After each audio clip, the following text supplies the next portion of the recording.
Good morning, everyone. How's it going out there? Good, good. So apologies for being a couple minutes late. We're gonna have a great, quick conversation here for you. I'm going to try to open it up to the audience Q&A at the end. I can't see you that well, so make sure you when I go to Q&A, just dance around a little bit. So thanks for being here, everyone. My name is Jake Williams. I'm the associate publisher of StateScoop.com, based in Austin, Texas. If you're not familiar with StateScoop, StateScoop is an online news publication that covers the intersection between state and local government. Today we are talking about data and our democracy. I won't read the title of the panel because it's up there, but we are here with a great group of guests. So directly to my right, your left, is Hilary Braseth. She's the director. Braseth, sorry, is the director of product for Voatz. Next to her, we have Rebecca DeHart. She's the CEO at FairCount. And then on the end there is Roop Singh. He's the founder and principal of Intuit Factory. So again, short on time, we're going to just jump right into it. So we'll start with you, Hilary. What does data and democracy mean to you and to the work you do? And tell me a little bit about your background and how that matters. Sure, thank you so much, Jake. So as Jake mentioned, I head up product at Voatz, and we think about data and democracy all the time. We are a new mobile elections platform, making it possible and secure to vote with your smartphone in elections. We've been around for about 3 years, and we leverage the latest developments in smartphone technology as well as blockchain technology to log and aggregate count of the vote. So our focus is really on securing identity and then making sure that the integrity of the election is full of integrity by virtue of that data being logged on the blockchain in a secure way. Rebecca, same question to you. What does data and democracy mean to you and the work that you're doing at FairCount? Well, good morning. Thanks for joining us today. So FairCount is an organization that is committed to getting a fair and accurate count in the census in Georgia and across the nation. And data and democracy is very important. The outcome of the census is, of course, the data that our democracy is dependent upon for federal funding for every program federally down to the states. And so we need to make sure that the data that we're working on to ensure our communities are counted is up to date and inclusive of everyone. And we're particularly concerned with hard to count communities because those are the communities that are left out in the census year after year whenever we do it. So that's what we focus on. We do it by combining traditional organizing. We're doing some testing of some relational digital tools, which is some exciting work. And then we're also trying to meet some of the new challenges that this census poses, mainly that this census will be online for the first time ever. And for instance, in Georgia, if you were to look at about the 88 hard to count counties out of 159, more than 50% of them don't have reliable access to the internet. So how can we close that divide and make sure that people can participate this year? I know a lot of what we'll talk about today is on blockchain and different technologies, and while I can speak some to theoretical, I do have a technology director that's much better at it than I am, so I can talk a little bit more about execution on what's happening with the 2020 census. That's great. And Roop, same question to you again. Data and democracy, what does it mean to you and the work that you're doing? Sure. So I'm a technology strategist. I talk about topics at the intersection of technology, business, and society. And as such, I gave a recent TED talk on the same topic of how is data being used, who owns your digital identity, and unlocking the blockchain revolution. What are the answers that we need, and maybe this technology can offer those answers. So to me, here's how the world looks today. There's a few forces at play. We live in a post-fact economy and a post-fact information age. We also live in an era where AI has taken over a lot of the information that we see and then we absorb and make decisions with. So there was a book that came out in 1988 called Manufacturing Consent by Noam Chomsky. Some of you may have heard of it. Political Economy of Mass Media. It's about 20 years ago. And you see that we have moved on from that era and we have actually much more sophisticated tools and platforms and technology to enable such influence. The third force that I see happening is the way we consume data, the way we consume information, the way we make decisions. So part of that is how Americans in general and people across the world consume information. 50 to 70% of people today consume news or what they think of news on social media platforms. That's a huge shift from 20 years ago when we never had such a thing. So if you look at all these forces, the question becomes to me of one simple word: trust. What can we trust? And there's two parts to it. One is authenticity: who is saying what is the identity of the individual, and how is that impacted? Do we have control over our own identity? Where is that consent? And then the second part of it is influence. How much are we being influenced, and how much have these technologies accelerated so that they have such a great degree of influence on how, as a society, we make choices, how we express our will. So that's what data and democracy means to me. So I want to stay on the blockchain point for a moment. It's a topic that is dominating government technology conversations. It's a topic that's dominating technology conversations. What do you say to blockchain skeptics, to people who say it's a fad? We on StateScoop's sister publication, we just published a story called "What is Blockchain and Why is Everyone So Mad About It?" Yeah. What do you say to these skeptics? What do you say to these people who don't believe in the power of blockchain? I say you should meditate.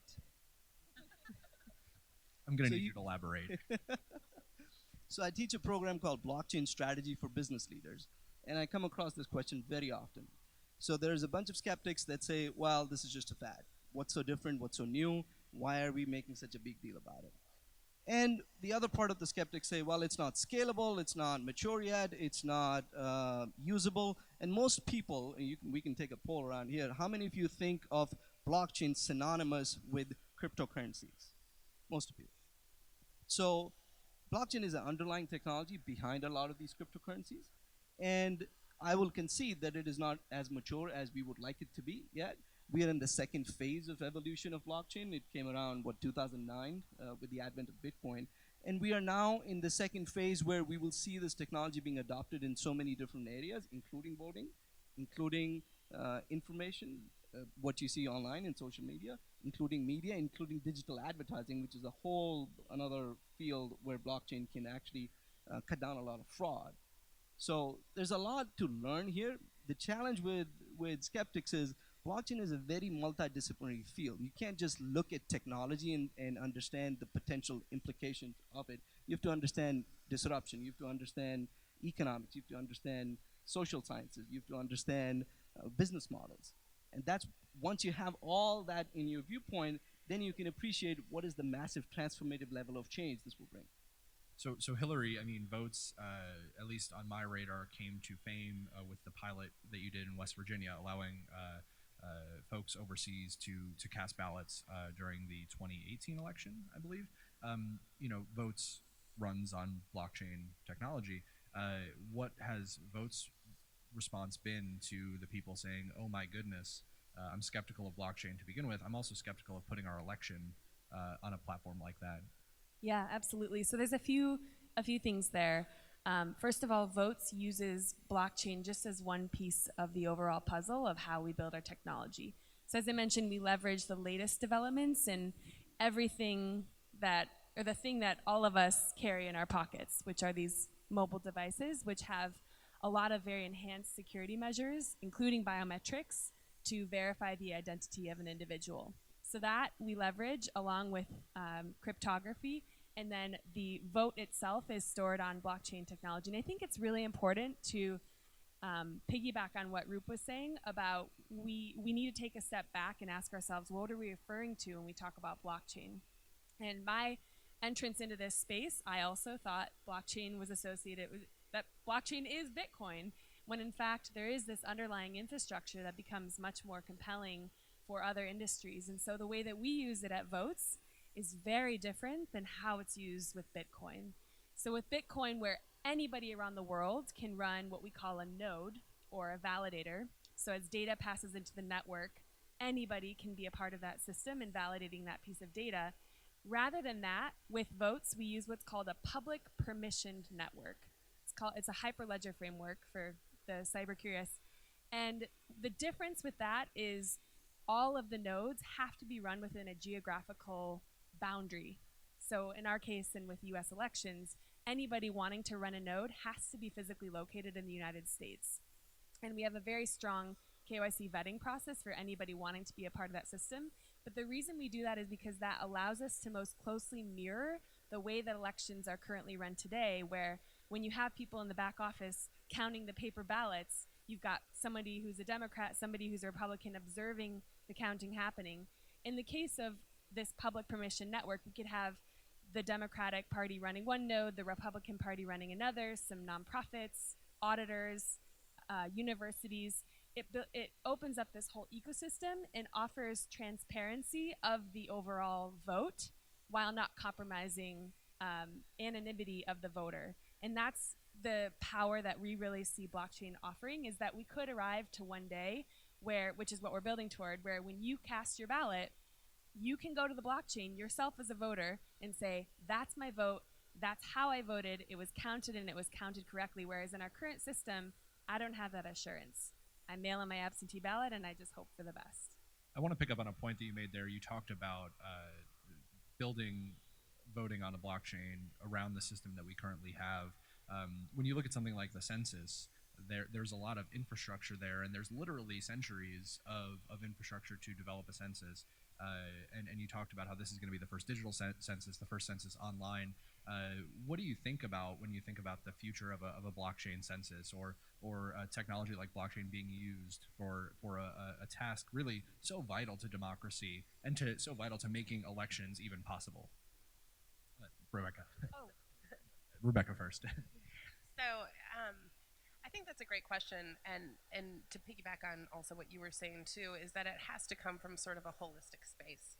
And while I don't pretend to be an expert in blockchain, I do look at what could be possible for 2030. And what people are moving towards, particularly with this move to the Census Online, and how technology can help us capture communities that are historically marginalized, disenfranchised, or otherwise hard to find. And so what I've seen a lot is looking at that technology in it's the non-response period that follows up after you get that first notice. You should participate in the census. It's when those enumerators come and knock on your door. A lot of times people don't respond to that. A lot of times we don't even know the doors exist, which is why we miss so many people. And so the idea that you could use blockchain and have validators around that could help really identify who it is that we're missing and what kind of community those folks are representative could be really powerful. But I think the other thing we have to keep in mind is that it will only be successful if we're organized in a smart way on the ground. The census only happens every 10 years, and so the funding and the infrastructure in order to support communities, particularly historically marginalized communities, to be able to participate is very scant. And organizations that do census work tend to have to tighten their belts every 10 years and then find a way that they're going to go out there and help with that organizing. So I think a strong organizational infrastructure will really help bring that technology forward. I want to piggyback on that point and move away from blockchain for a second and talk a little bit about broadband access. So, you mentioned that a bunch of communities that you need to touch for the census are hard to reach or impossible to reach with the internet, with technology. What work do you need done to build that infrastructure, to build that broadband infrastructure, to ensure that those folks have access, Rebecca? So I think this is some of our interesting work, most interesting work. Our technology coordinator is actually in South Georgia today on the Florida-Georgia line. We're doing 7 installations in 7 counties that has little access to the internet today in traditionally black churches. So what we need is the internet everywhere, but that doesn't still solve our problem. We also need internet literacy. And we need communities to go, or we need folks to be able to go into communities that don't have comfort using the internet and make sure that they have some sort of comfort using it before the census happens. We're trying to locate trainers right now to teach people how to start a Gmail account, how to go on Facebook to look at pictures of their grandkids, get that comfort level up before we ask them to participate in the census. So really, the need is massive. And y'all, if it was easy, it would have been done before. Just even putting in these installations is quite a challenge, but we hope to have 100 of them done by the census. And Roop and Hilary, we'll get to you after I ask this to Roop. I mean, technology and the internet access is really key to any sort of blockchain-related election happening. What work are you doing? What work do you need done to get access to those hard-to-reach areas so that they can leverage this technology? Yeah. The way I see this is it's a U.S. competitiveness issue. So I was part of a UN organization about, 13, 14 years ago. And at that time, we used to study broadband penetration in U.S. Guess what is the ranking of United States in broadband penetration in the world? Just take a guess, from 1 to 50. You have your number? Back then it was 17. I'm not sure what it is now. So US is not a leader in broadband penetration or the usage of public use of technology per se. If you look in Asia, Japan, Korea, China, they have much more penetrated routes into the information highway, so to say. So to me, it becomes a question of, do we want to be in the leading edge? If we call ourselves in the United States the leading democracy and we still use paper-based ballots, it's unthinkable as a technologist for me, just being straight up. I mean, even look at India, where that is the largest participatory democracy in terms of population, and they've started to use EVMs. So, I think applications like Voatz and EVMs are the right direction to go, and then you have a shared infrastructure layer based on blockchain that can store that data, and we can prove the veracity of that data. I'm going to take this question to Hilary next, but audience, we've got 5 minutes left. Get your questions ready. And again, I can't really see you, so I'm going to try to see you, but I'm going to ask Hilary this question, and then I'm going to go to you for additional questions. So just be ready. So Hilary, with a product like Voatz, again, connectivity, internet access, super important. What are you doing to help promote that, help get folks that internet access, and also what do you need done, either from a governmental level or a societal level, to get people where they need to be? Absolutely. That's definitely important for inclusivity, especially with voting potentially being offered via smartphone. I think we're building the channel for a foreseeable future, and it is one that will always probably complement the option to still show up in person at the polls and submit a paper ballot. So currently the way that we've built the technology is the second that you as a voter press submit on your mobile ballot, that also generates at the jurisdiction level a formatted paper ballot that can immediately be fed into those trash can-like looking machines that tabulate every other single ballot that's being cast on election day. So right now, where we're piloting with a lot of overseas citizens, being able to re-engage in our democracy in ways that they haven't been. Historically, their turnout is at 7%. Those voters overseas are, in hard-to-reach areas as well, where they have been able to get access to broadband and can submit via the mobile networks those ballots. So we're definitely building toward the future and very much agree that being able to extend that access as much as possible is of critical importance. And just quickly, Estonia, if anybody is more curious, is an incredible leader in this space. Every single Estonian citizen has a digital identity. Every single service, healthcare, voting, what have you, is via the digital platform. In fact, there's only 3 services I learned that require you to show up physically in person, and I know 2 of those. One is to get married, and the other is to get divorced. Well, that's unity. Audience, I got 2 minutes and 50 seconds for questions from you. We don't have any mics in the audience, but just shout out your question and I'll repeat it out. Yes.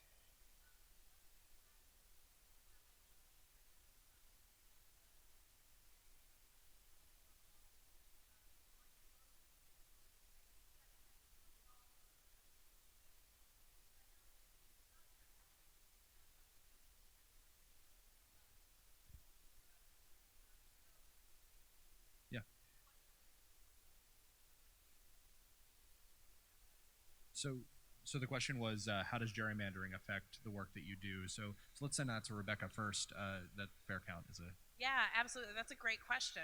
So let me tell you a little bit about the history of our organization. Well, we're a nonpartisan, nonprofit organization. We're founded by Stacey Abrams, and we were founded in the dark days after the election in 2018 when we still didn't know what was going on in Georgia. And she's always thinking 10 steps ahead of anyone else. And we started talking about, with redistricting coming up, what is going to happen. And we thought, if we wait until redistricting, then we've lost it, because redistricting won't be fair unless we have a fair and accurate count in the census. And I say fair and accurate because you can have an accurate count. You can't have one without the other. You can't have accuracy unless we ensure that there's fairness for people to participate. And we're dealing with an administration that just weaponized the census against certain groups of people, with the potential inclusion of a citizenship question and the reverberation and the fear that that has. And we found out a lot about that the purpose of that question was to make sure that certain people didn't participate so that the lines could be drawn differently in redistricting.